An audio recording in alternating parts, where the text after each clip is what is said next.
نحمده ونصلي على رسوله الكريم اما بعد فقد قال الله تبارك وتعالى كما ورد في سورة آل عمران اعوذ باللہ من الشیطان الرجیم بسم اللہ الرحمن الرحیم اذ قال اللہ تعالی یا عیسی ابن مریم وَإِذْ قَالَ اللَّهُ يَا عِيسَىٰ إِنِّي مُتَوَفِّيكَ وَرَافِعُكَ إِلَيَّ وَمُطَهِّرُكَ مِنَ الَّذِينَ كَفَرُوا وَجَاعِلُ الَّذِينَ اتَّبَعُوكَ فَوْقَ الَّذِينَ كَفَرُوا إِلَىٰ يَوْمِ الْقِيَامَةِ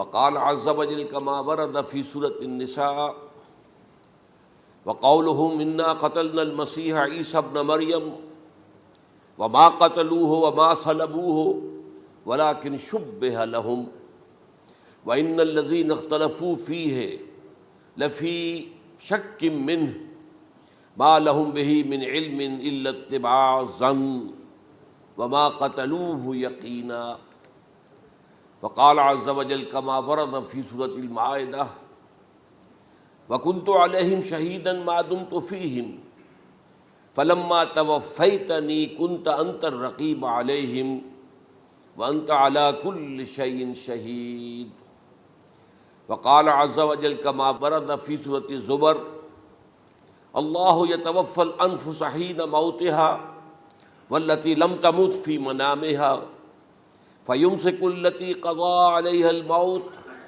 ويرسل الأخرى إلى أجل مسمى صدق الله العظيم رب اشرح لي صدري ويسر لي امري واحلل عقدة من لساني يفقهوا قولي اللهم ربنا الهمنا رشدنا واعذنا من شرور انفسنا اللهم ارنا الحق حقا وارزقنا اتباعه وارنا الباطل باطلا وارزقنا اجتنابه آمین یا رب العالمین۔ آپ کے علم میں ہے کہ آج میں وفات مسیح کے موضوع پر گفتگو کروں گا۔ اس کے پس منظر کے ضمن میں چند باتیں آپ کو بتانا چاہتا ہوں۔ نمبر ایک تو یہ کہ جتنے بھی فتنے اٹھے ہیں امت میں اور جو اب بھی اٹھ رہے ہیں وہ سلسلہ ختم ہونے والا تو نہیں ہے۔ ثلاثون دجالون کذابون چلتا رہے گا قیامت تک۔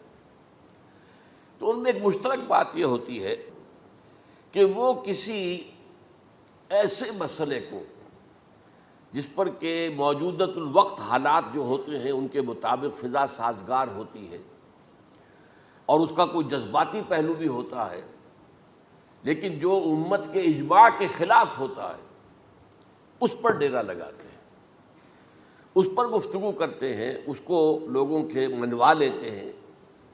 اس کا نتیجہ کیا ہوتا ہے کہ چونکہ وہ چیز مجمع علیہ ہوتی ہے، امت کا اجماع ہے 1400 برس، اب اگر اس شے کو انہوں نے غلط ثابت کر دیا اپنے زوم میں اور عام لوگوں سے کہ جو صاحب علم نہیں ہے، کہ جو نہیں سمجھ سکتے بات کو، اس سے منوا لیا، اس کا مطلب ہے کہ اب اس شخص کے معتقد ہو گئے اور اسلاف سے منحرف ہو گئے کہ یہ تو بے وقوف سے سب لوگ، یہ سارے ہمارے علماء، یہ سارے محدثین، یہ سارے مفسرین، یہ سب بے وقوف تھے، یہ بات بھی نہیں کر سکے۔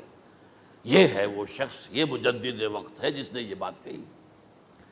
اس کی ایک مثال یہ ہے وفات مسیح کا معاملہ۔ اس کی ایک مثال میں آپ کو دیتا ہوں، ایک دوسرا فطرہ، وہ بھی غلام احمد کے نام سے شروع ہوا، غلام احمد پرویز۔ وہ یتیم پوتے کی وراثت کا یہ مسئلہ لے کر کھڑا ہو گیا۔ جیسے یہ غلام احمد قادیانی وفات مسیح کا کیسے ہو سکتا ہے کہ ہمارے نبی جو ہے وہ تو فوت ہو کر زیر زمین دفن ہو گئے اور یہ عیسیٰ جو ہے یہ آسمان پر اٹھا لیے، کیسے ممکن ہے؟ اب ظاہر بات ہے عام آدمی جو ہے مسلمان جس کی حضور سے محبت ہے، حضور کی دل میں تعظیم ہے، عظمت ہے، عقیدت ہے، وہ اس جال میں پھنس جائے گا۔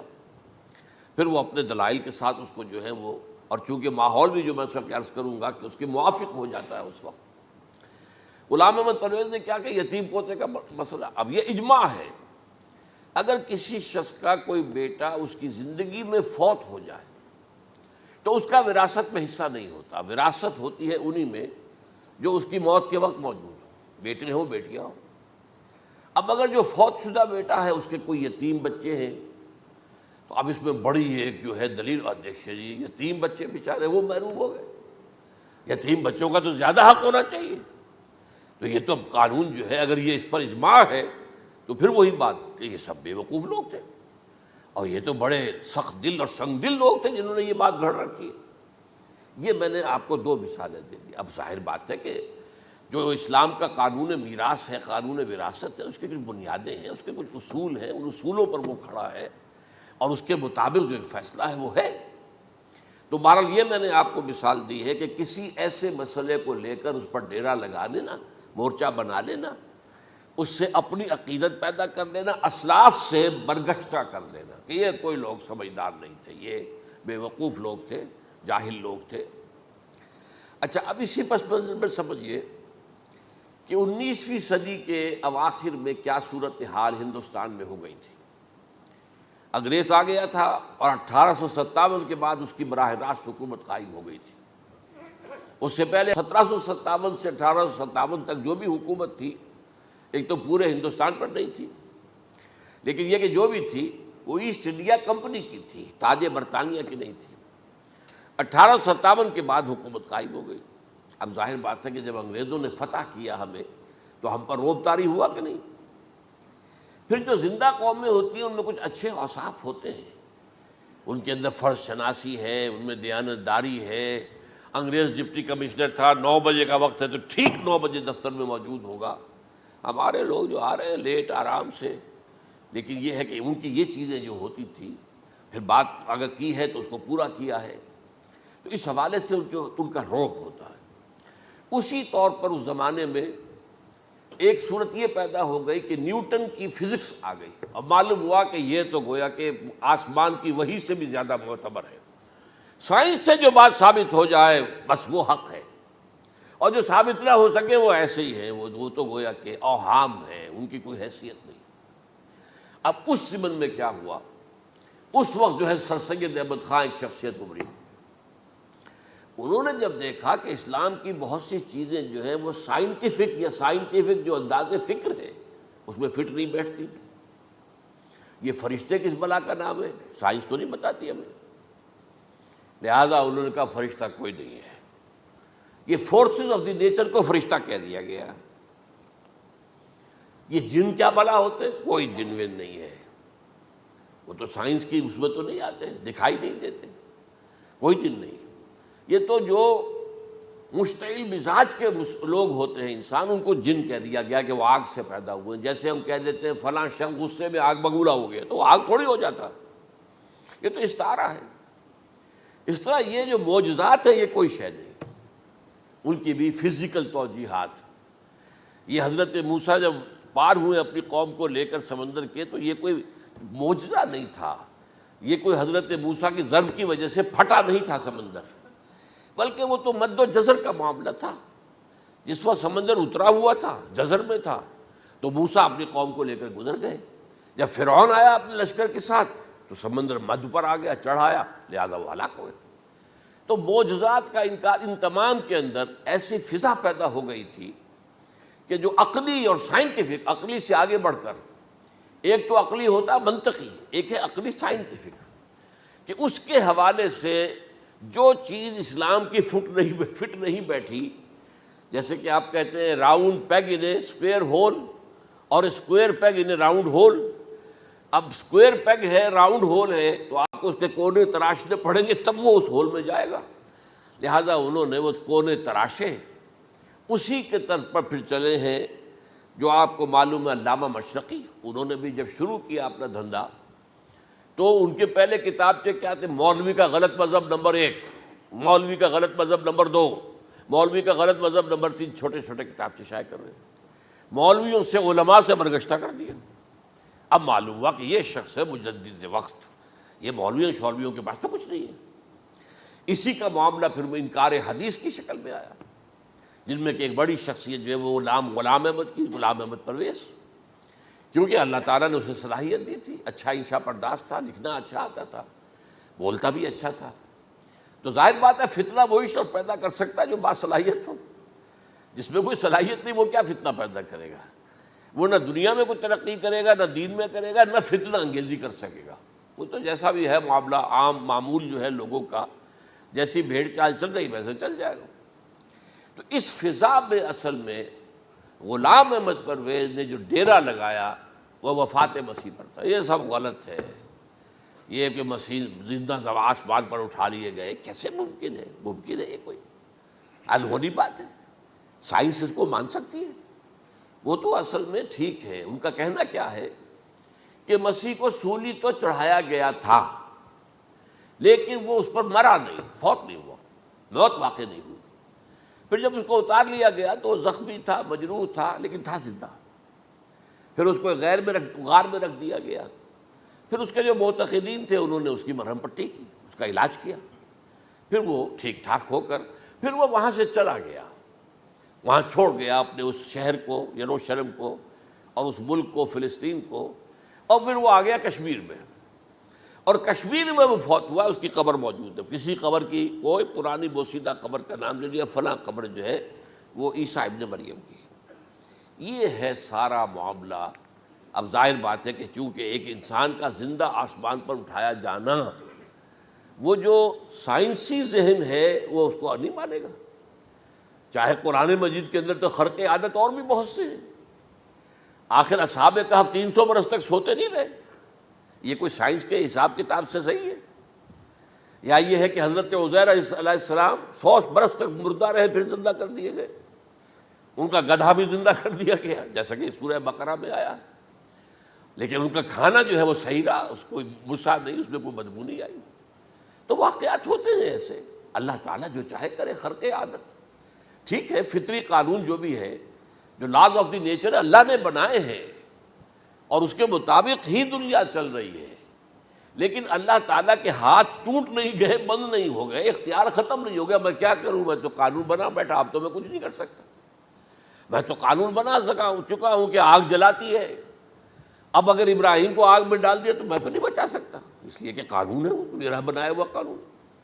لیکن ہم یہ سمجھتے ہیں، ہمارا ایمان ہے اللہ تعالیٰ جو ہے وہ قادر مطلق ہے، وہ جب چاہے اپنے ہی بنائے ہوئے کسی قانون کو توڑے۔ اسی کو کہتے ہیں خرق عادت۔ خرق کے معنی ہوتا ہے پھاڑ دینا، توڑ دینا۔ جیسے کہ وہ سورہ کہف میں لفظ آتا ہے کہ وہ حضرت موسیٰ کو جن کے پاس بھیجا گیا تھا، بزرگ کے پاس، انہوں نے اس کشتی کا جس میں وہ سوار تھے اس کا ایک تختہ پھاڑ دیا، توڑ دیا، خرقہ۔ تو خرق عادت، عادت سے مراد کہ عام عادی قانون، laws, physical laws, chemical laws, جو بھی دنیا میں چل رہا ہے، بایولوجیکل لاز، ان کو جب چاہے اللہ توڑے اور اپنی خصوصی مشیت کا اس کے اندر اظہار کر دے۔ اب اس سلسلے میں جو میں نے آیات آپ کو سنائی ہیں، اور اسی طرح کی کچھ اور آیات بھی ہیں، ان میں قادیانی نے اور قادیانیوں نے اصل ڈیرا لگایا ہے لفظ وفات پر۔ اصل میں یہ لفظ کیا ہے، جو لوگ عربی زبان سے واقف نہیں، ان کو بڑی آسانی، وفات وفات وفات، یہ تو آ گیا، توفیتو، توفیتا، متوفی کا، اے موسیٰ میں تمہیں وفات دے دوں گا، اے اللہ جب تو نے مجھے وفات دے دی، تو وفات تو قرآن میں ہے۔ پھر اس کے ہوتے ہوئے یہ مفسرین کو کیا ہو گیا؟ ان کا دماغ خراب ہو گیا تھا۔ یہ تمام محدثین جو ہیں اتنی عقل بھی نہیں تھی ان میں۔ تو یہ وہ بات جو میں پہلے بیان کر چکا ہوں۔ اب میں آپ کو بتاتا ہوں اصل میں عربی زبان کا قاعدہ۔ عربی زبان کے اندر ایک سے حرفی روٹ ہوتا ہے، اس سے الفاظ بنتے چلے جاتے۔ مختلف خانوں میں پانی ہے، پانی کو آپ نے گلاس میں ڈال دیا، کوئی اور شیپ ہو گئی، کپ میں ڈالا کوئی اور شیپ ہو گئی، اور تشت میں ڈالا کوئی اور شیپ ہو گئی، شیپ تو بدل جائے گی، ہے تو وہی کا وہی پانی۔ تو اسی طریقے سے مثلاً میں مثال دے رہا ہوں آپ کو، علم یعلم، علم، کسی شے کو جان لیا، عالم یعلم، اعلامن، کسی کو کچھ بتا دیا، علم خود جان لیا، اور عالم یعلم اعلامن، کسی کو کچھ بتا دینا، علم یعلم تعلیمن، کسی کو کوئی بات بڑی اچھی طرح ذہن نشین کرانا، بار بار دہرانا، سمجھا دینا، یہ تعلیم ہو گئی۔ تعلم یتعلم تعلمن، خود علم حاصل کرنا۔ اب علم یعلم سے عالم بنا، اور علم یعلم سے معلم بنا، اور تعلم یتعلم سے خود علم حاصل کرنا، اس سے متعلم بنا، متعلم جو کہ علم حاصل کر رہا ہے۔ اسی طرح استعلام، علم حاصل کرنا، کسی چیز کے بارے میں جسے ہندی میں کہتے جانکاری حاصل کر لینا، اویئرنیس حاصل کر لینا۔ اب وہی لفظ ہے علم، اب کہیں آپ اس کے مادے کو دکھا کر اور اس کے معنی میں الٹ پھیر کریں گے تو جو شخص عربی زبان سے واقف نہیں وہ تو نہیں جانے گا اس کو۔ اسی طرح کی مثال ہے وفا، وفا یفی، وقا یقی، وفا یفی، اوفا یوفی ایفاءً، وفا یوفی توفیتاً، توفا یتوفا تعفن، اور استیفاء۔ یہ اسی طریقے سے میں نے مثال آپ کو دے دی۔ وفا یفی کے مادے سے اس مصدر سے کوئی لفظ قرآن میں نہیں آیا، لیکن اردو میں آپ کو معلوم ہے نا بڑا پیارا مصرع ہے، وہ وعدہ ہی کیا جو وفا ہو گیا۔ بھئی وعدہ وفا کرو، وعدہ پورا کرو، اس کے معنی ہے پورا کر دینا، کسی کو کوئی چیز پوری دے دینا۔ اور اس کے بعد اوفا یوفی، اس کے معنی بھی وہی ہے، بھرپور۔ اس سے بنے گا اوفو بعہدی اوف بعہدکم، یہ جو سورہ بقرہ کے 5ویں رکوع میں آیا ہے، یہودیوں تم میرے عہد کو پورا کرو تو میں تمہارے عہد کو پورا کروں گا، تم میرے عہد کو پورا کرو، میں نے تم سے عہد لیا تھا کہ جو رسول نبی امی آئیں گے، نبی رسول امی، اس کو تمہیں ماننا ہے، اس کا ساتھ دینا ہے۔ اوفو بعہدی، اب اس عہد کو پورا کرو۔ اوف بعہدکم، تو میں تمہارے ساتھ برکات خیرات جیسی پہلے رہی ہیں ابھی باقی رکھوں گا۔ وفا یوفی، پورے اہتمام سے پورا کر دینا، کسی کو دے دینا چیز پورے اہتمام کے ساتھ، جیسے علم یعلم، پورے اہتمام کے ساتھ درجہ بدرجہ ایک بات ذہن نشین کرنا۔ یوفی، اس کا جیسے وَإِبْرَاهِيمَ الَّذِي وَفَّى، ذرا اس ابراہیم کا تذکرہ کرو جس نے سارے تقاضے جو اللہ کے تھے پورے کر دیے، بھرپور۔ جو امتحان آیا اس میں وہ ثابت قدم نکلے۔ توفا یا توفا، یہ آیا کسی شے کو پورا پورا لے لینا۔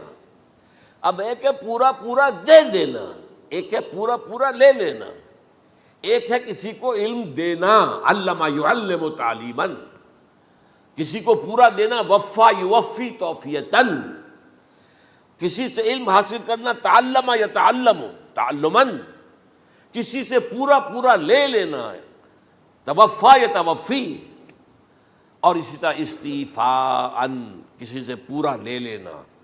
یہ لفظ آیا ہے ویل للمطففین الذین اذا اکتالوا علی الناس یستوفون واذا کالوہم ووزنوہم یخسرون۔ ہلاکت و بربادی ہے ان ڈنڈی مارنے والوں کے لیے جو جب تول کر لیتے ہیں تو پورا لیتے ہیں، اور جب دیتے ہیں تو اس میں کمی کر دیتے ہیں، ڈنڈی مار جاتے ہیں۔ الا یظن اولئک انہم مبعوثون، کیا انہیں یاد نہیں رہا ہے کہ یہ دوبارہ اٹھائے جائیں گے، اللہ کے سامنے کھڑے ہوں گے، حساب ہوگا پورا پورا، پیسے پیسے کا۔ تو یہ میں نے آپ کو اس گردان سے بتا دیا کہ ایک ہی لفظ جو ہے وہ کتنے معنی دے رہا ہے۔ مادہ ایک ہے، وفا یوفی پورا کر دینا، اوفا یوفی پورا کر دینا، لیکن توفا یتوفی پورا لے لینا، استیفاء پورا لینا، اذا اکتالوا علی الناس یستوفون واذا کالوہم ووزنوہم یخسرون۔ اب دیکھیے اس میں قرآن مجید جو ہے اس کے ضمن میں سب سے جو فیصلہ کن آیت ہے وہ سورہ زمر کی ہے، اور یہ جو میں نے پچھلی مرتبہ بھی آپ سے کہا تھا، لا یاتیہ الباطل من بین یدیہ ولا من خلفہ، قرآن پر باطل حملہ آور ہو ہی نہیں سکتا، نہ سامنے سے نہ پیچھے سے۔ اب دیکھیے یہ ساری آیتیں جن میں حضرت مسیح کا ذکر ہے اور وفات کا لفظ جو ہے مختلف صورتوں میں استعمال ہوا ہے، اس میں سورہ زمر جو کہ مکی صورت ہے اس میں ہے وہ کانٹے دار آیت جس سے مسئلہ حل ہوتا ہے۔ وہ کیا ہے؟ وہ میں نے آپ کو سنائی ہے، اللہ یتوفی الانفس حین موتہا، اللہ قبض کر لیتا ہے، لے لیتا ہے نفس کو اس کی موت کے وقت، واللتی لم تمت فی منامہا، اور جس کے مرنے کا وقت نہیں آیا، مرا نہیں ہے، اس کی نیند میں لے لیتا ہے۔ فیمسک التی قطع علیہ الموت، تو جس پر موت کا فیصلہ ہو چکا ہے اس کو تو روکے رکھا ہے، موت کے وقت لیا اور روکے رکھا۔ اور ویرسل الاخری الی اجل مسمی، اور جو دوسرے ہیں جن کی موت کا وقت نہیں آیا ان کو مؤخر کر دیتا ہے، واپس کر دیتا ہے، لوٹا دیتا ہے۔ اب سوال یہ، نیند میں کیا چیز اللہ لیتا ہے؟ کیا جان لیتا ہے؟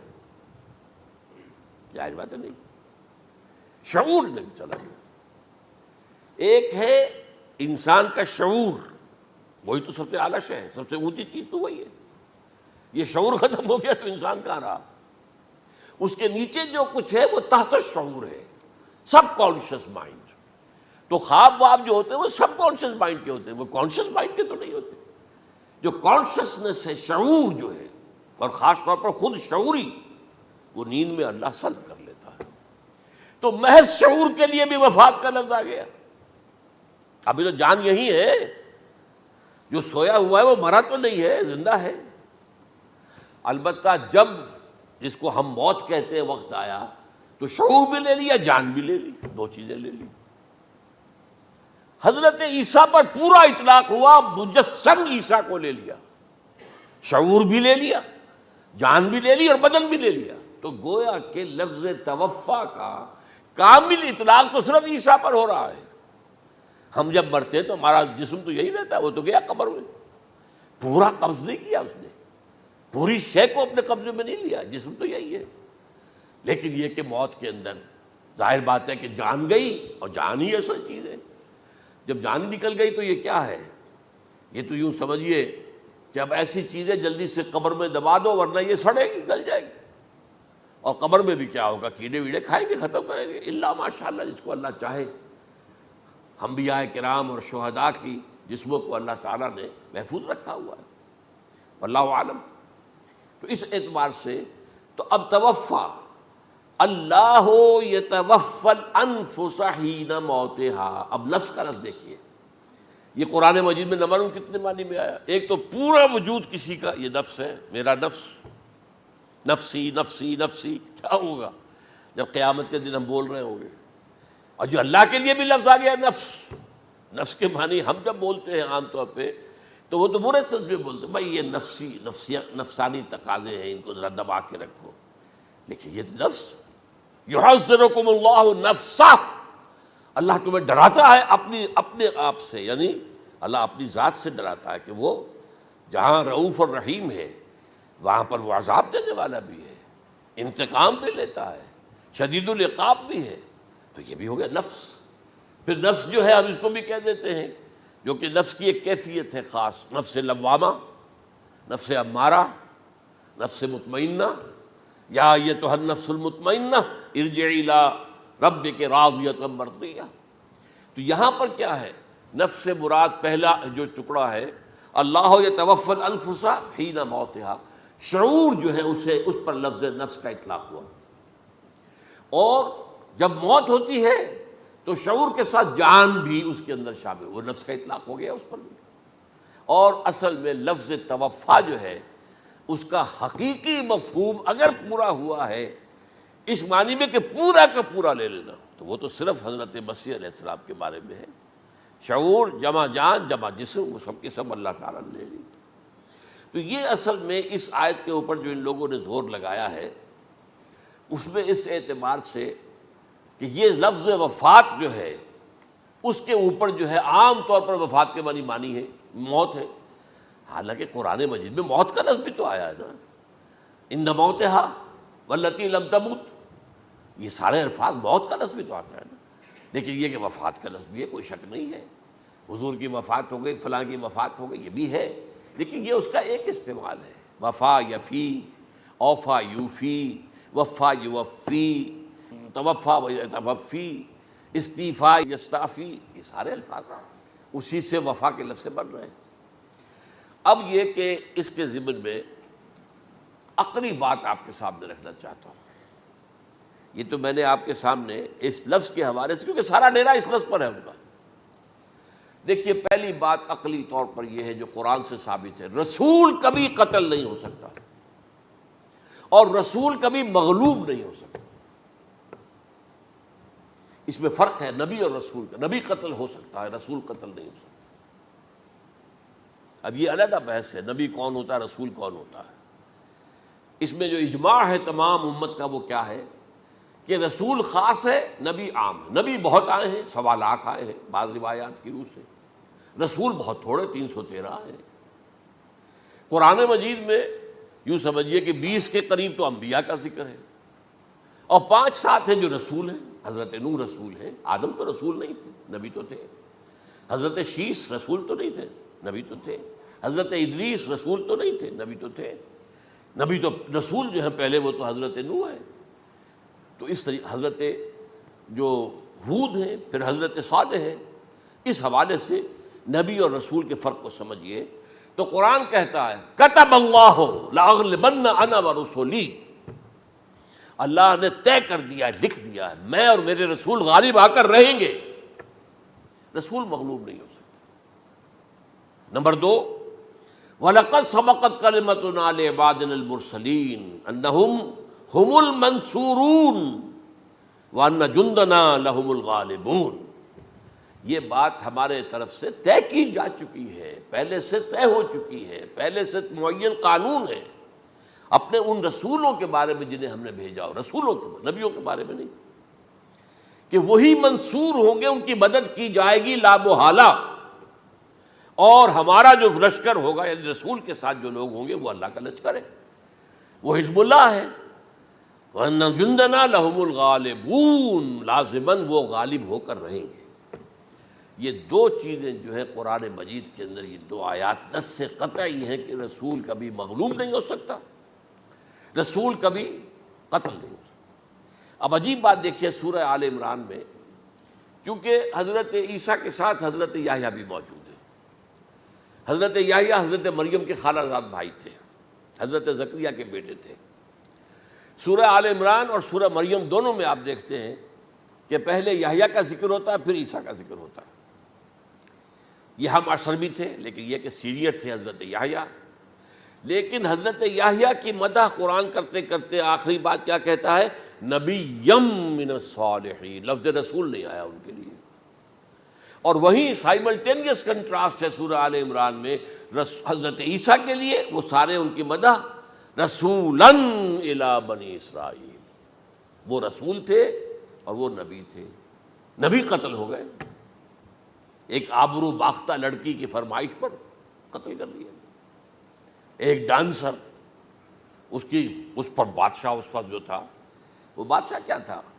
وہ ایسے بادشاہ ہوتے تھے اس زمانے میں جیسے ہمارے ہاں بھاولپور کے جو ہے نواب ہے، بادشاہ تو انگریز تھا، حکومت تو اس کی تھی، لیکن ایک اٹانومی سی دے رکھی تھی۔ راجے جو ہیں، راجہ صاحب ہیں، مہاراجہ ہیں، یہ راجے مہاراجے اور نواب جو ہوتے تھے یہ ایک اٹانومی تھی۔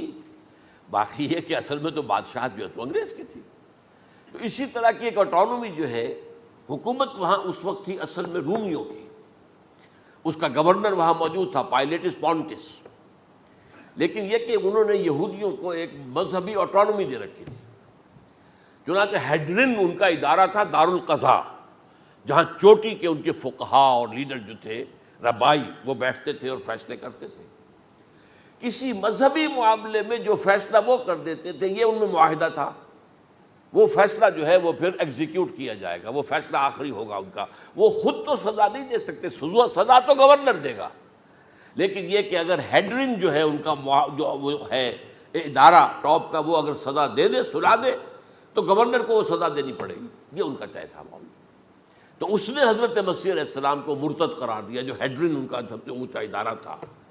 اس اعتبار سے ان کو جو ہے، لیکن جیسا کہ میں بتا رہا تھا کہ حضرت عیسیٰ رسول تھے، وہ قتل نہیں ہو سکتے تھے، مغلوب نہیں ہو سکتے تھے، لیکن حضرت یحییٰ نبی تھے، ان کو وہی جو اس وقت کا جو یہودیوں میں سے جو بادشاہ تھا نام کا، جو ہیروڈ اینٹیپاس، یوں سمجھیے کہ اس نے کچھ بہت حرام کاری کی ہوئی تھی، شاید اپنے بھائی کی کسی بیوہ کو، وہ مجھے ایگزیکٹلی یاد نہیں ہے، بغیر اس کے کہ وہ عدت پوری ہو، پھر نکاح ہو، اسے اپنے گھر میں ڈالا ہوا تھا، اور اس کی جو لڑکی تھی اس کے اوپر بھی عشق آ گیا تھا، آپ کو دل آ گیا تھا، شادی بھی کرنا چاہتا تھا اس سے، اور اس کا ڈانس تھا، اس پر کہا مانگو کیا مانگتی ہو۔ تو اس نے کہا، اس لیے کہ حضرت یحییٰ جو ہے تنقید کرتے تھے بہت کہ یہ تم کیا حرام کام کر رہے ہو، تم نے جس طریقے سے جس عورت کو گھر میں ڈالا ہوا ہے تم گناہ کر رہے ہو، تم شریعت کے خلاف کام کر رہے ہو۔ اس کو کہا تھا یو ڈاٹر آف سن، اس لڑکی کو کہا تھا تم جو کہ گناہ کی بیٹی ہو. اور وہ ناراض تھے, اور وہ ملکہ بھی جو تھی اس وقت تھی, اور یہ اس کی بیٹی بھی بہت ناراض تھے. تو انہوں نے کہا, مجھے وعدہ لے لیا کہ دیکھو جو کہہ رہے ہیں, جو مانگوں گی مانگنا پڑے گا. ہاں مانگوں گا, مجھے یحییٰ کا سر چاہیے. ایک دفعہ تو وہ کانپ گیا, اسے اندیشہ تھا کہ اگر یحییٰ کو میں نے قتل کر دیا تو یہودیوں کے اندر ہو سکتا بغاوت ہو جائے. لیکن پھر اس نے پھر تانا دیا, تم کیسے بادشاہ ہو, اپنا وعدہ پورا نہیں کرتے. پھر انہوں نے کہا ٹھیک ہے, حکم دیا. اور وہ جیل میں تھے پہلے سے ہی, وہاں گیا اور جو ہے ان کا سر قلم کیا, لا کے پیش کر دیا. تو نبی جو ہے جن کی بڑی مدح ہوئی ہے سورہ مریم کے اندر, جب آپ پڑھیں گے تو ان کی شان جو ہے, لیکن نبی تھے, صرف رسول نہیں تھے. اور حضرت عیسیٰ رسول تھے, رسول قتل نہیں ہو سکتا, نبی قتل ہو سکتا. تو یہ قاعدہ جو ہے وہ بھی قرآن نے اس سائملٹینیس کنٹراسٹ کے حوالے سے سورہ آل عمران میں حضرت یحییٰ اور حضرت عیسیٰ کا تقابل کر کے بتا دیا. تو ایک تو بات یہ ہے کہ اس اعتبار سے میں جو آپ کو آیت سنا چکا ہوں, یہ جو جرائم جو ہے سورہ نساء کے اندر یہودیوں کے اللہ تعالیٰ نے بیان کیے ہیں, ان میں سے یہ بھی ہے وَقَوْلُهُمْ إِنَّا قَتَلْنَا الْمَسِيحَ عِيسَىٰ ابْنَ مَرْيَمَ. اور ان کا یہ کہنا کتنا بڑا جرم ہے جو یہ کہہ رہے ہیں, ہم نے عیسیٰ ابن مریم کو قتل کر دیا. لیکن یہاں ایک عجیب کیفیت ہے, رسول اللہ کے رسول کو. عام طور پر اس کی کنسٹرکشن کو لوگ سمجھے نہیں ہیں, وہ سمجھتے ہیں انہوں نے خود ہی کہا رسول اللہ, انہوں تو رسول اللہ کہتے تو قتل کیسے کرتے. یہ اللہ نے کہا, اچھا ان کا کہنا یہ ہے کہ اللہ کے رسول کو قتل کر دیا. وَقَوْلُهُمْ إِنَّا قَتَلْنَا الْمَسِيحَ عِيسَىٰ ابْنَ مَرْيَمَ رسول اللہ, ان کا یہ کہنا کہ ہم نے عیسیٰ ابن مریم کو, مسیح کو قتل کر دیا, وہ اللہ کے رسول کو. وَمَا قَتَلُوهُ وَمَا صَلَبُوهُ, انہوں نے نہ اسے قتل کیا نہ سولی پہ چڑھایا, وَلَٰكِن شُبِّهَ لَهُمْ, بس مشابہت پیدا کر دی گئی ان کے لیے, شبہ میں ڈال دیا گیا ان کو. وَإِنَّ الَّذِينَ اخْتَلَفُوا فِيهِ لَفِي شَكٍّ مِّنْهُ, اور جو لوگ اختلاف کر رہے ہیں ان کے بارے میں وہ بس شکوک میں مبتلا ہیں. مَا لَهُم بِهِ مِنْ عِلْمٍ, ان کے پاس کوئی علم نہیں ہے. إِلَّا اتِّبَاعَ الظَّنِّ, صرف گمان کی پیروی کر رہے ہیں. وَمَا قَتَلُوهُ يَقِينًا, اور ہرگز قتل نہیں کیا. یہ کلیئر سورہ نساء کی آیت نمبر 157 ہے. اب یہاں ایک سوال پیدا ہوتا ہے, پھر کون قتل ہوا؟ واقعہ تو ہوا ہے, سولی کا واقعہ ایک ہسٹوریکل واقعہ ہے. پھر کون صلیب پہ چڑھا؟ حضرت عیسیٰ تو صلیب پر نہیں چڑھ سکتے, اس لیے کہ صلیب کی موت کو سمجھا جاتا تھا بہت ذلت کی موت ہے, بہت حقارت کی موت ہے, بہت ملعون موت ہے. تو جب عیسیٰ مغلوب نہیں ہو سکتے تو صلیب پہ کیسے چڑھا دیے جائیں گے؟ قتل ہونا تو بعد میں ہوگا نا, پہلے تو آپ صلیب پر لٹکائیں گے اس کو نا, تب وہ جب مرے گا تو کہیں گے قتل بھی ہو گیا, ہم نے قتل کر دیا. صلیب کیا ہوتی تھی یہ معلوم ہے آپ کو؟ ایک لمبی لکڑی, ایک جو ہے ٹرانسفرس آ جائے گی اس کے اوپر, اور اس میں سے یہ ہے کہ اس کے دونوں, ایک شخص کے جو ہے دونوں ہاتھ وہ نیل کر دیے جاتے تھے, یہ جو اوپر جو ہے کراس کا جو نشان ہے وہ کیلیں ٹھوک کر لگا دیے گئے, اور پاؤں دونوں جو ہے وہ پیروں کے اندر کیلیں ٹھوک کر وہ اس لمبی لکڑی کے ساتھ جو نیچے سے آ رہی ہے اس میں لگا دیے. اب وہ بلیڈنگ ہو رہی ہے, اس کا جو حال ہے پتلا ہو رہا ہے, اس کا رفتہ رفتہ سسک کر مرتا ہے نا, اس لیے اسے کہتے ہیں بڑی ملعون موت ہے. ایک ہے آپ نے پھانسی دی کسی کو, ایک جھولا جھولتا ہے اور گیا, ختم ہو گیا. آج کل تو کیا ہوتا ہے, کرسی پہ بٹھایا, ذرا کرنٹ چھوڑا اور گئے صاحب, کو ٹیکا لگایا پتہ ہی نہیں چلا, اور پیٹ ٹیکے کے ساتھ آدمی مر گیا. تو یہ بھی ہوتا ہے, لیکن یہ کہ بدترین موت جو ہے صلیب کی موت ہے. تو یہ واقعہ تو ہوا ہے صلیب کا, لیکن یہ کہ کون مرا. اب دیکھیے عیسائیوں کا کہنا کیا ہے, عیسیٰ صلیب پر چڑھے, وہاں فوت ہو گئے, مر گئے, پھر انہیں نکالا گیا, ایک قبر میں رکھ دیا گیا. لیکن قبر وہ جو تھی اس طرح نہیں تھی زمین میں کھودی ہوئی, بلکہ ایک پہاڑ کے اندر ایک چھوٹا سا کھو تھا, غار سی, وہاں رکھ دیا گیا. لیکن وہاں سے وہ زندہ ہو گئے. اگلے دن جب لوگ آئے تو دیکھا وہ قبر تو خالی ہے, عیسیٰ کہاں گئے؟ وہ زندہ ہو کر آسمان پر اٹھا دیے گئے, اور آسمان پر جانے سے پہلے وہ اپنے حواریین سے ملے بھی تھے, کہا میں زندہ ہوں. یہ ہے ان کا عقیدہ.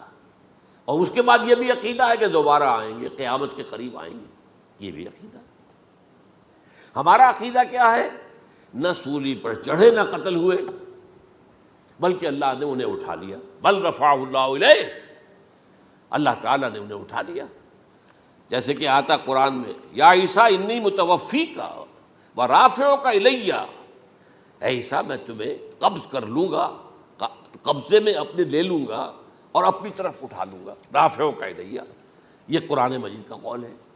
البتہ یہ ہمارا بھی عقیدہ ہے کہ وہ دوبارہ آئیں گے، وَإِنَّهُ لَعِلْمٌ لِلسَّاعَةِ، وہ قیامت کی ایک عظیم ترین نشانی ہوں گے کہ جب وہ آئیں گے، اور اس کے بعد جو ہے یا جو اینٹی کرائسٹ ہوگا کہ جو کہ جھوٹا عیسیٰ ہوگا، جھوٹا دعویٰ کرے گا، جسے کہ مسیح الدجال کہا گیا، اس کے ساتھ مقابلہ ہوگا، اسے قتل کریں گے، اور تمام یہودی اس کے بعد قتل ہو جائیں گے، جو بھی اس وقت تک کفر پر قائم رہیں گے۔ اگر ان میں سے کوئی اس وقت حضرت عیسیٰ پر ایمان لے آئے تو وہ شاید بن جائے۔ بہرحال یہ ہے یہود، ان کا جو ہے قادیانیوں کا وہ عقیدہ کیا ہے؟ سولی پر تو چڑھا، گویا کہ ذلت والی بات تو ہو گئی، مغلوب تو ہو گیا، قرآن کی نفی اس پہلے کیوں، وما صلبوہ وما قتلوہ، تو گویا کہ سولی پر چڑھ گیا تو وہ بدترین جو ہے تکلیف، مصیبت، مشقت، وہ ساری تو آ گئی، مغلوبیت تو آ گئی، لیکن یہ کہ اس کے بعد کہتے ہیں مرا نہیں، وہ ابھی وہ سسک ہی رہا تھا کہ اتار دیا گیا۔ اس کے بعد اس کے جو شاگرد تھے، حواری تھے، انہوں نے مرہم پٹیاں کی، پھر وہ ٹھیک ہو کر چلا گیا کہیں اور، ہجرت کر گیا اپنی قوم سے جو ان کے خیال میں کشمیر ہے، اور یہاں آ کر وہ تبھی موت مر گیا۔ بات اللہ اللہ ختم ہوا معاملہ۔ ہم کیا کہیں؟ ہم تو صرف یہ کہتے رہے ہیں، 1300 برس تک ہم نے یہ کہا ہے کہ ہمارا ایمان ہے قرآن پر کہ ان پر نہ صلیب دیے گئے نہ قتل ہوئے، انہیں اٹھا لیا گیا۔ کب اٹھایا یہ ہمیں معلوم نہیں تھا، کس مرحلے پر اٹھایا یہ ہمیں معلوم نہیں تھا، پھر سولی پر کون چڑھا یہ ہمیں معلوم نہیں تھا، لہذا کسی تفسیر میں آپ کو نہیں ملے گا، کہیں نہیں، نہ قرآن میں ہے، نہ حدیث میں ہے، نہ کسی تفسیر میں۔ یہ تو پچھلی صدی کے دوران جو پوپ کی لائبریری ویٹیکان میں، اس سے ایک نسخہ برآمد ہوا، انجیل برنباس۔ اب یہ بھی آپ کو معلوم ہونا چاہیے کہ انجیلیں 104 تھیں، جن میں سے 4 جو ہے سلیکٹ کی گئی ہیں، 100 انجیلیں اور ہیں جنہیں وہ اپوکریفل کہتے ہیں، غیر مستند انجیلیں، اپوکریفل، اور یہ ہے کینونیکل، قانونی، یہ ہے کہ جو مستند ہیں 4، لیکن جو 100 اور ہیں ان میں سے ایک یہ بھی ہے برنباس، اور برنباس کے بارے میں عیسائی مانتے ہیں کہ وہ بھی حضرت عیسیٰ علیہ السلام کے حواریین میں سے ایک تھے، وہ انجیل نکل آئی، اب وہ چھپ بھی گئی ہے۔ کراچی میں ایک ادارہ ہے خاص طور پر، باوانی جو سیٹھ ہیں ان کا بنایا ہوا ادارہ ہے، تو وہی چھاپتے بھی ہیں، ایک زمانے میں تو کافی تقسیم بھی کر رہے تھے، اب مجھے معلوم نہیں۔ اس نے سارا قصہ بیان کیا۔ قصہ کیا ہے؟ بہت دلچسپ قصہ ہے، پوری تفصیل سے۔ ایک شخص جو کہ حضرت مسیح کے حواریین میں شامل ہو گیا، وہ تھا جیوڈاس اسکیریوٹ۔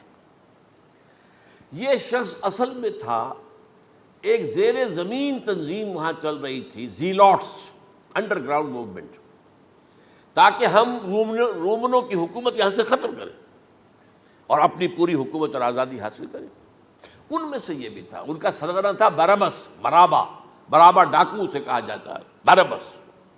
ظاہر بات ہے کہ قانون شکن تھا تو ڈاکو ہی تھا۔ اچھا، ان میں سے یہ شخص جو ہے، اس نے جیوڈاس نے حضرت عیسیٰ کے معجزے دیکھے بہت، اور اتنا یقین ہو گیا اسے کہ یہ شخص جو ہے عیسیٰ، یہ ایک مرتبہ اگر رومیوں پر لعنت بھیج دے، کرس کر دے، تو رومی ختم ہو جائے۔ لیکن ان سے کئی دفعہ جو ہے پھیر ڈال کر، ہیر پھیر کے ساتھ کوشش کی گئی کہ رومیوں کے خلاف وہ کوئی جو ہے وہ لعنت ملامت کر دے، وہ نہیں کرتے تھے۔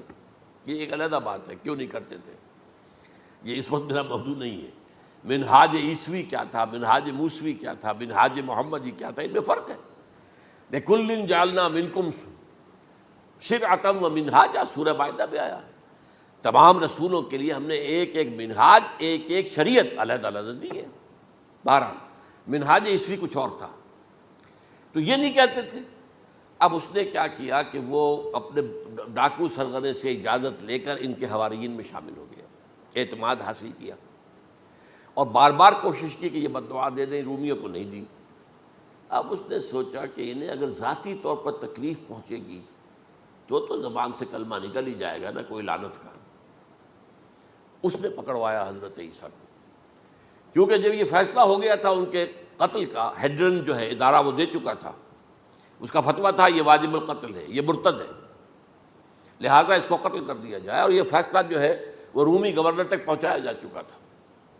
رومی گورنر نے یہاں تک کہا، یہ سینٹ جو متی کی انجیل ہے اس میں موجود ہے، بھائی ہمارے پاس تو اس کا کوئی جرم نہیں ہے، ہمارے ہاں کوئی ایسی بات اس کی نہیں ہے جس سے کہ ہم اسے واجب القتل قرار دیں. ان کا نہیں، ہمارا حکم ہے، ہمارا فیصلہ تمہارا طے ہے، چاہے مذہبی معاملے میں کوئی فیصلہ ہمارا ہوگا تو تمہیں جو ایگزیکیوٹ کرنا ہوگا. بہرحال اس وقت حضرت مسیح روپوش ہو گئے گرفتاری سے بچنے کے لیے. ایک باغ میں تھے وہ، وہاں پر رات کے وقت انہوں نے اپنے حواریین کے ساتھ لاسٹ سپر کہتے ہیں اس کو، لاسٹ سپر کھانا کھایا، آخری کھانا تھا. اور اس کے بعد اس نے فرمایا آج کی رات تم میں سے ایک میرے خلاف غداری کرے گا. یہ کہہ کر حضرت مسیح تو ایک کوٹھڑی میں چلے گئے جو ہوتی ہے باغ کے اندر، کوئی کھرپے ورپے جو ہے، کوئی وہاں پہ کسیاں رکھی ہوئی، تو اس میں خود جا کر عبادت میں مصروف ہو گئے. اپنے حواریین سے کہا کہ تم بھی عبادت کرو. وہ حواریین سو گئے. اب یہ اسکریوٹ جو ہے یہ اٹھا، یہ گیا رومیوں سے جا کر کہا میں پہنچا دیتا ہوں عیسیٰ تک، پکڑوا دیتا ہوں، آؤ میرے ساتھ. 30 ان کے آدمی آئے. اس سے کہا باغ کے باہر کھڑے رہو تم، میں اندر جاؤں گا، تھوڑی دیر کے بعد تم آنا، جسے میں کہوں اے میرے استاد، پکڑ لینا اسی کو. یعنی رومنز کو معلوم نہیں تھا کہ یہ کون ہے عیسیٰ، لیکن یہ کہ یہ تو یہودیوں کو معلوم تھا نا سب کچھ. ہوا کیا کہ وہ جب اندر آیا ہے اور کوٹھڑی میں داخل ہوا، اسی وقت اس کی شکل بدل دی گئی حضرت مسیح کی. شبہ لہم، مشابہت پیدا کر دی گئی، شبیہ بدل دی گئی، اور چھت پھٹی، 4 فرشتے اترے اور حضرت مسیح کو لے کر آسمان پر چلے گئے. تو باہر آیا وہ، تو جیسے ہی وہ یہ باہر آیا وہ باقی ہماری جان گئے، اے ہمارے استاد. اسی وقت جو ہے وہ رومی داخل ہو گئے تو پکڑ لیا. تو اصل میں گرفتار ہوا ہے برنباس کی انجیل کے مطابق یوڈاس اسکریوٹ، وہ سولی چڑھا ہے. لعنتی موت اس پر آئی، کیوں آئی ہے؟ غداری کی اس نے، بٹرے کیا حضرت مسیح علیہ السلام کو. تو وہ تو مستحق تھا، کوئی ظلم نہیں تھا. اگر عیسیٰ کی جگہ کسی اور کو دے دیا جاتا ایسے کسی کو پکڑ کر تو وہ تو ظلم ہو جاتا نا، اس کا تو کوئی جرم نہیں تھا. تو یہ تو واقعی مجرم تھا. وہ سولی چڑھا ہے اور حضرت عیسیٰ کو اٹھا لیا. یہ ہے وہ ساری تفصیل جو کہ انجیل برنباس کے اندر موجود ہے. The gospel of our Lord according to Saint Barnabas, یہ اس کا نام ہے. ایونجیلیم برنابے، یہ جو ہے یونانی زبان میں اس کا نام ہے یا لیٹن میں. بہرحال یہ ہے معاملہ. تو پہلی بات تو یہ ہے کہ عقلی طور پر رسول نہ مغلوب ہو سکتا ہے نہ قتل ہو سکتا ہے. ہمارا عقیدہ ہے وہاں ماں صلبوہ و ماں قتلوہ. لیکن یہ کہ اگر یہودی، اگر جو قادیانی مانتے ہیں سولی چڑھ گئے تو صلیب تو ہو گئی، قرآن کی نفی تو ہو گئی، ہاں مرا نہیں، یہ دوسری بات ہے. دوسری بات یہ ہے کہ رسولوں کے باب میں اللہ کا قانون کیا ہے. اگر کسی قوم کی طرف رسول کو بھیجا اور اس قوم نے بحیثیت مجموعی انکار کر دیا، رد کر دیا، ریجیکٹ کر دیا، پوری قوم ہلاک، اور رسول اور اس کے جو چند ساتھی ایمان لے آتے تھے وہ وہاں سے ہجرت کر کے چلے جاتے تھے. لیکن ہجرت کر کے جاتے تھے تو اس کے بعد کسی اور مقام پر کریں گے اہل نظر تازہ بستیاں آباد. پھر وہاں پر ایک قوم انہوں نے جو ہے اپنا مرکز بنایا، ایک نئی امت کھڑی ہو گئی. اس کی سب سے بڑی مثال کیا ہے؟ قوم عاد ختم ہوئی حضرت ہود علیہ السلام کو ریجیکٹ کرنے کے باعث ہلاک کر دی گئی. حضرت ہود علیہ السلام اپنے ساتھیوں کو لے کر، یہ قوم عاد تھی عرب کا جزیرہ نما عرب کے جنوبی علاقے کے اندر، جو اب صحرا ہے، بہت بدترین صحرا ہے، الربع الخالی جسے کہتے ہیں، خالی ہے، وہاں کوئی زندگی کے آثار ہے ہی نہیں، نہ کوئی پتیاں ہیں، نہ کوئی گھاس ہے، نہ کوئی انسان ہے، نہ کوئی حیوان، کچھ نہیں. الربع الخالی، بدترین صحرا ہے. وہ صحرا ایسا ہے کہ اس کے اندر کوئی چیز ٹکتی نہیں ہے، جو چیز اوپر ہوگی وہ دھستی چلی جائے گی، اندر چلی جائے گی. ورنہ عام صحرا کے اندر ریت کے اوپر اونٹ بھی چلتا ہے، انسان بھی چلتے ہیں، لیکن اس میں نہیں. تو یہاں پر قوم عاد جو ہے آباد تھی، اور اب جو ہے وہ سیٹلائٹ سے دیکھ لیا گیا ہے کہ قوم عاد کا جو بڑا بادشاہ تھا شداد، اس نے جو جنت بنائی تھی وہ موجود ہے، زیر زمین اسی صحرا کے نیچے دفن شدہ موجود ہے، جس کو کہا گیا ہے الم تر کیف فعل ربک بعاد ارم ذات العماد التی لم یخلق مثلها فی البلاد، ایسے ایسے ستونوں والا جیسے پہلے دنیا میں بنے ہی نہیں تھے۔ وہ قوم عاد تھی، بڑی زبردست قوم تھی، قوم جبارین، لیکن یہ کہ اس کے بعد ہلاک ہو گئی۔ اب حضرت ہود اپنے مسلمان ساتھیوں کو لے کر نکل گئے، جزیرہ نماء عرب کے مغربی کونے میں جا کر، شمال مغربی کونے میں آباد ہو گئے۔ وہاں ایک نئی قوم پیدا ہوئی، سمود۔ اب یہ اسلامی بستی بن گئی، لیکن اس کے اندر بھی پھر بعد میں زوال آیا، پھر وہاں نبی بھی آئے، لیکن اس کے بعد یہ کہ آخری رسول بھیجے گئے حضرت صالح، اور وہ بھی ہلاک ہوئے کیونکہ حضرت صالح کو انہوں نے رد کر دیا۔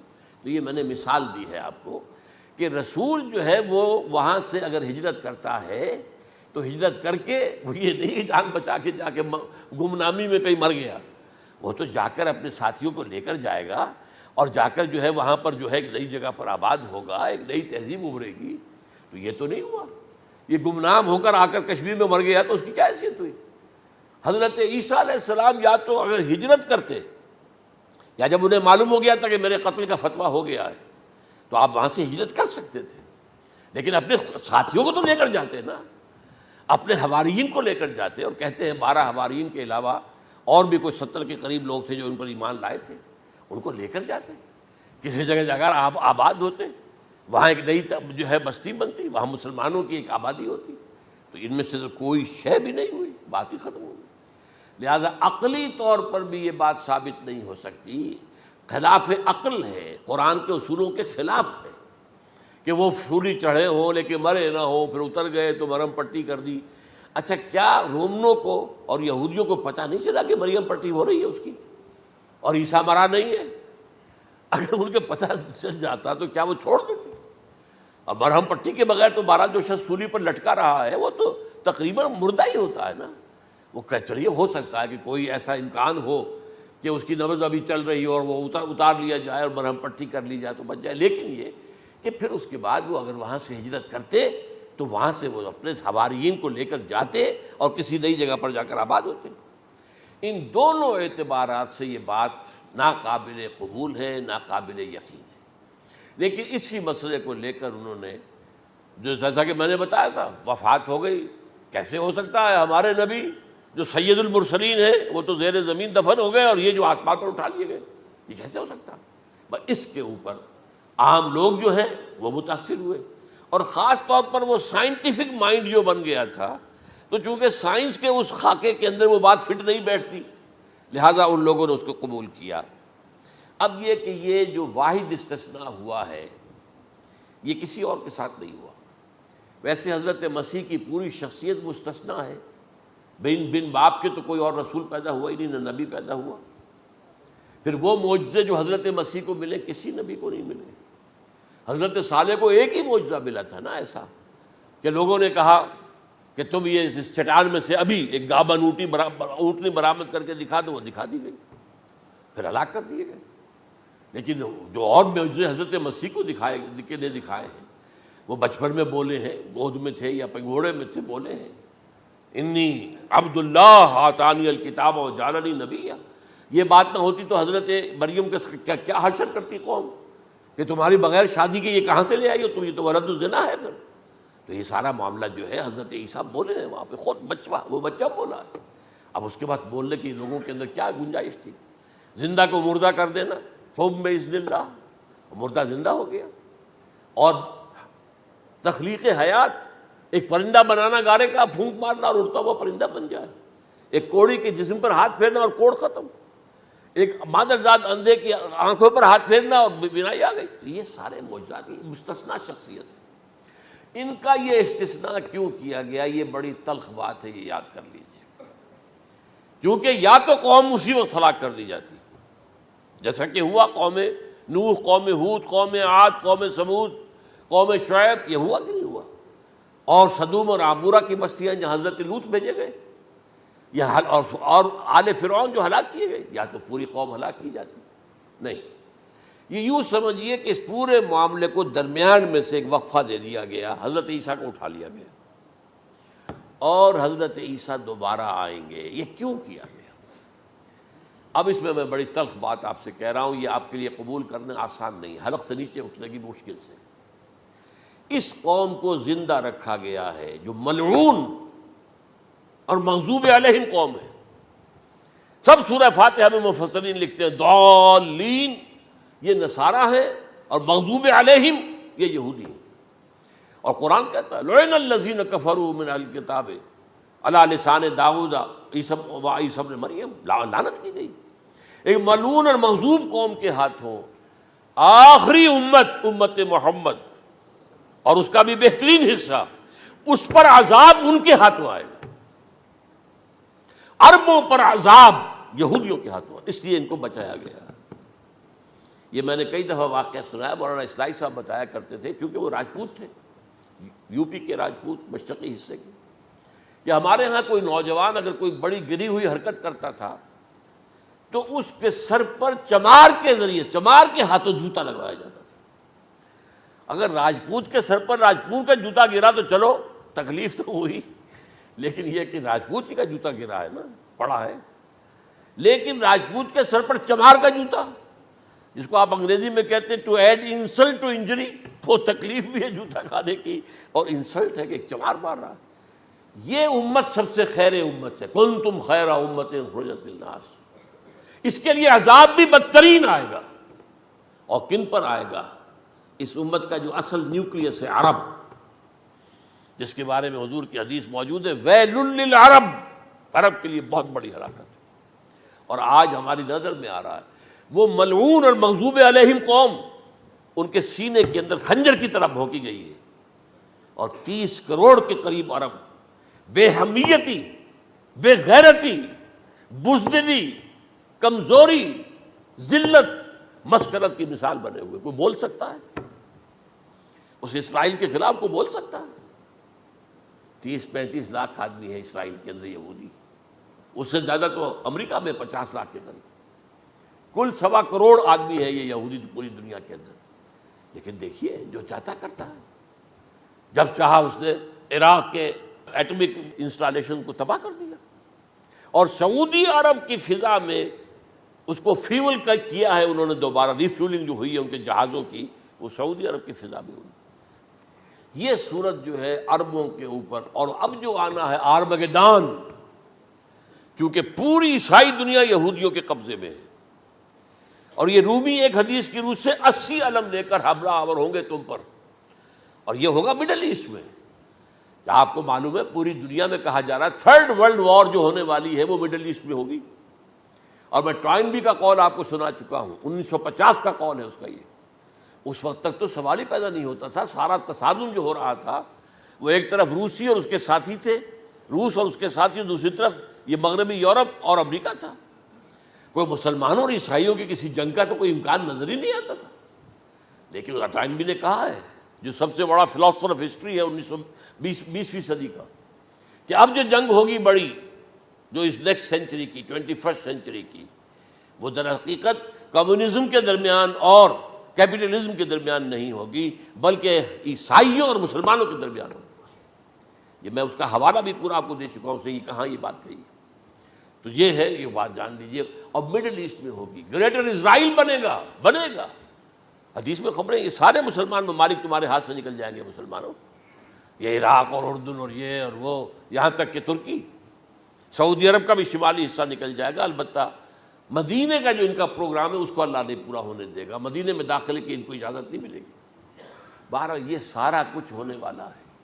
وہ وقت بھی آنے والا ہے کہ حضور کی ایک حدیث کے مطابق ایک شخص کے 1000 بیٹے ہوں گے تو 999 ختم ہو جائیں گے، ایک بچے گا.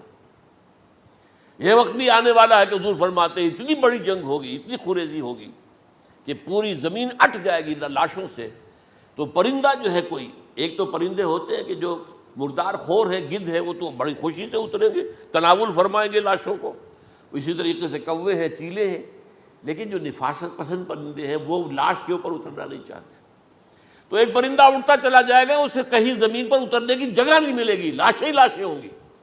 یہاں تک کہ وہ تھک ہار کر اس کے جو ہے پر جواب دے جائیں گے، گرے گا تو لاش پر گرے گا.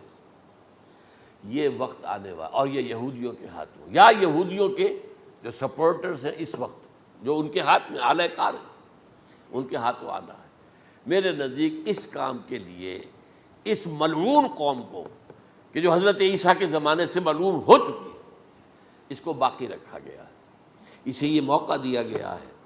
اس نے اسرائیل بنا لیا ہے، تقریباً 2000 سال کے بعد وہ دوبارہ آ کر آباد ہوئے اس سرزمین میں جہاں سے نکال دیے گئے تھے 70 عیسوی کے اندر۔ یہ سارا کچھ کیوں ہو رہا ہے؟ تو در حقیقت میرے نزدیک واللہ عالم حکمت خداوندی اس میں یہ ہے، انہیں روک کر رکھا گیا ہے اور حضرت عیسیٰ کو اٹھا لیا۔ پھر وہی عیسیٰ آئیں گے اور انہی کے ہاتھ میں یہ ہلاک ہوں گے، سوائے اس کے چونکہ جو ایک میں نے آپ کو کئی دفعہ حوالہ دیا ہے، فلاڈلفیا ٹرمپٹ ایک رسالہ نکلتا ہے پروٹیسٹنٹ عیسائیوں کا، انہوں نے یہ لکھا ہے، اس نے لکھا ہے ایک پرچے کے اندر کہ جب حضرت مسیح آئے گی اینٹی کرائسٹ ہوگا، وہ لکھا اس نے کہ وہ یہودی ہوگا، حالانکہ وہ پرو یہودی ہے۔ وہ جتنے بھی یہ جو کرسچن زائنسٹ ہیں، یہ تو یہودیوں سے بڑھ کر زائنسٹ ہیں، ان کے بڑے سپورٹرز ہیں۔ تو لیکن اس نے لکھا ہے اینٹی کرائسٹ ول بی اے جیو۔ ابھی کچھ عرصے پہلے آپ کو یاد ہوگا نوسٹریڈیمس کا بڑا چرچا ہو گیا تھا، اس کی جو ہے وہ پیشن گوئیاں، اور یہ کہ ایک مسلمان ہوگا اینٹی کرائسٹ، اور صدام کے بارے میں اشارے کیے جا رہے تھے کہ وہ اینٹی کرائسٹ ہوگا وغیرہ وغیرہ۔ لیکن انہوں نے لکھا ہے کہ وہ اینٹی کرائسٹ یہودی ہوگا، اور اس نے لکھا 80% یہودی قتل ہو جائے گا۔ یہ میں نے ایک تعویل کی ہے اپنے ذہن میں کہ 20% شاید وہ ہوں جو حضرت عیسیٰ کی جو سیکنڈ کمنگ ہے، آمد ثانی کے موقع پر ان پر ایمان لے آئیں اور وہ بچ جائیں۔ لیکن جو بھی حضرت عیسیٰ کا انکاری ہوگا وہ ختم کر دیا جائے گا، جیسے قوم نوح ختم ہوئی، قوم ہود ختم ہوئی، قوم عاد ختم ہوئی، قوم صالح ختم ہوئی، اسی طریقے سے۔ تو یہ قانون خداوندی پورا ہونا ہے۔